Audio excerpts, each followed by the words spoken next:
It's 30 below out there. The wind is coming across the lot like it has somewhere to be. And a man is about to lie down in a steel box and try to go to sleep, real sleep, enough to drive 80,000 pounds in the morning. Now, how in the world does he do that? People always ask me that one. How do you sleep out there in the cold? And the truth is, it's a craft. Let me show you how it's done. Here's the first thing you have to understand. A truck is not a house. A house has walls stuffed with insulation. A truck has a thin skin of steel, and steel doesn't hold warmth. Steel pulls it right out of you. The cold comes through the floor. It comes through the glass, and it comes through every seam and every door. In a house, you heat a room. Out here, you're fighting metal on all six sides. So when folks picture a driver just flipping on a heater and drifting off warm, that's not it, not even close. Staying warm out there is a system, and every piece of it was learned the hard way. When I started, the answer was simple. Like, you just let her run. You'd idle that big diesel all night long. The engine threw off heat, and that heat came into the cab. You'd fall asleep to the rumble of it. For years, that's how it was done. But here's what most people don't know. We weren't only idling to stay warm, we were idling to keep the truck alive. Because down below that cab in the tanks, the cold was doing something to the fuel. And that is the part of the story nobody tells. Diesel fuel has wax in it. Not much, but it's there. And when the temperature drops and that wax starts to come out of hiding, somewhere around 15 or 20 degrees, the fuel goes cloudy. Get it colder, and those little bits of wax grow. They thicken, they stick together until that fuel isn't a liquid anymore. It's closer to jelly. We call it gelling. And when diesel gels, it plugs the fuel filter solid. Now the engine's starving, it won't start. Or it starts, coughs, and dies.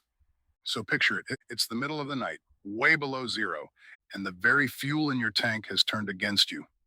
That's why the old timers kept her running. A running engine is a warm engine.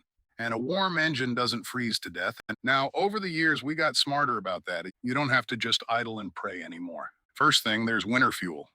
The stations up north blend it different in the cold months. They cut it so it flows at a lower temperature.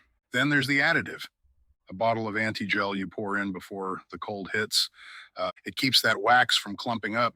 You treat the fuel before the trouble, not after. You keep your tanks full too. A full tank has less room for water and frost. And if you can plug in, there's a block heater that keeps the engine warm from the inside. So half of surviving a cold night was never even about the man.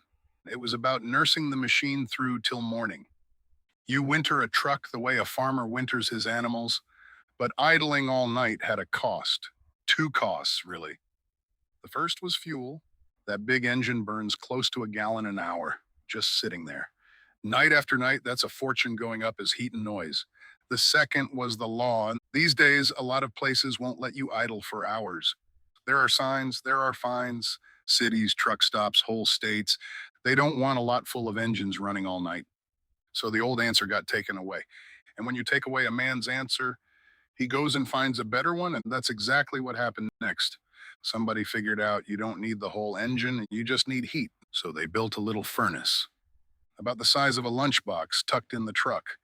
A bunk heater, we call it, an S-bar, a Webasto. It burns a tiny trickle of that same diesel, and it warms the sleeper and nothing else. Now, here's the number that'll get you. Idling all night might burn 15, 20 gallons. That little heater, it sips about a gallon a day. A gallon a day, and you're warm as toast. No roar, no wasted engine, just quiet heat right where you're sleeping. I'll be honest with you, that little box was the best thing that ever happened to a cold, tired driver. Some trucks carry something even fancier. They call it an APU, an auxiliary power unit. Think of it as a tiny second engine down on the frame. It runs the heat, it runs the power. It'll keep your bunk warm and your gear charged, all without waking the big motor. A modern truck set up right basically carries a little house on its back and a furnace and a generator riding along.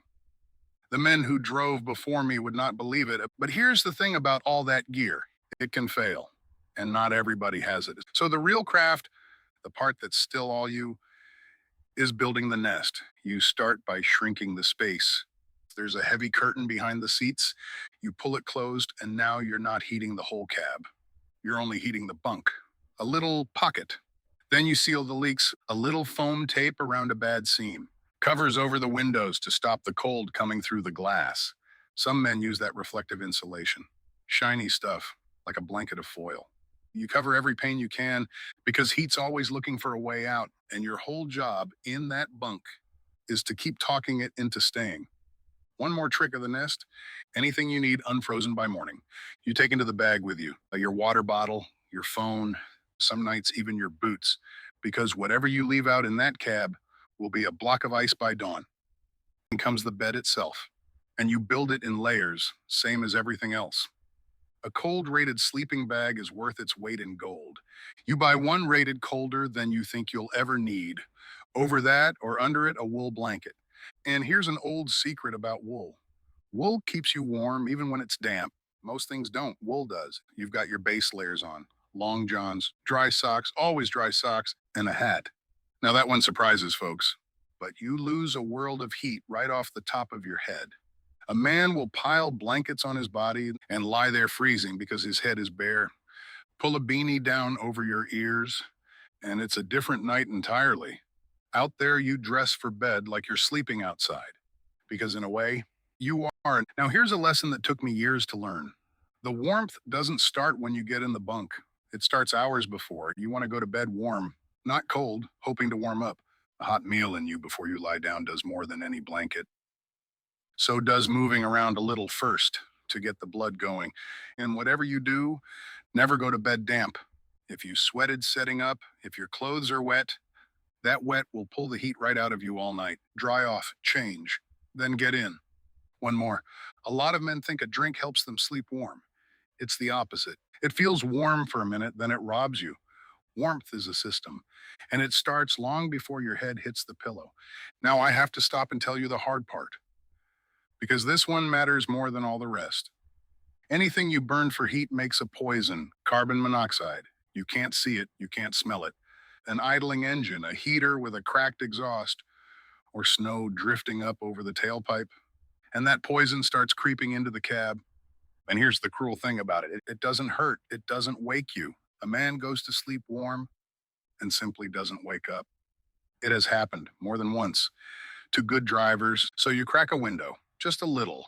You keep your exhaust clear of the snow. You put a detector in the cab, same as you would at home. The thing that keeps you alive out there is the same thing that can take you. Respect it. Here's a trick the smartest drivers use: they beat the cold before they ever shut down. Because the real enemy isn't just the temperature, it's the wind. Still air at 10 below is one thing, a hard wind at 10 below is another animal entirely. It finds every seam and steals your heat twice as fast. So a wise driver picks his spot. He'll tuck in behind a building or behind a berm or a line of other trucks, anything that breaks that wind. He'll think about which way the storm is coming and put his back to it. By the time he shuts the engine down, he's already won half the fight just by where he parked. Now, falling asleep is only half of it. Getting up is the other half. That alarm goes off in the black of morning, and your whole body knows what's coming, because outside that warm bag, the cab has gone cold as a meat locker. And here's something folks never picture: all night long, you've been breathing, and that breath has to go somewhere. It freezes right on the inside of the glass. You wake up to frost on your own windshield, on the wrong side of it. So you start her up and you wait. You let the engine come alive and throw a little heat. You scrape the ice off the inside of your windows. And you sit there, both hands around a coffee, waiting for the world to thaw enough to drive. Nobody tells you about that part. The hardest step of a cold night is the one where you leave the warm. So now you know how it's done: the winter fuel and the little heater, the curtain and the covers and the wool, the hat, the hot meal, the cracked window. But step back with me for a second and look at the whole picture. While the rest of the country is home, warm under the covers, furnace humming, there's a man out at the edge of a frozen lot, alone, in the dark, in a steel box, keeping himself alive by inches, running his little heater, hat pulled down, watching his own breath.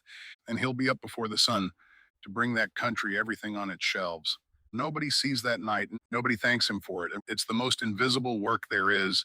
So the next time it's brutal out, and you're pulling the blankets up a little higher, think of that lot. Think of the man in the steel box. He's got his system, the heater's ticking, the curtains drawn, Dry socks, warm hat, window cracked an inch, and somehow, in all that cold, he finds his sleep. Because he has to. Because at first light, he rolls. That's how a driver sleeps on the coldest nights. Not with comfort, with craft and with grit and a whole lot of quiet know how. Learned one freezing night at a time.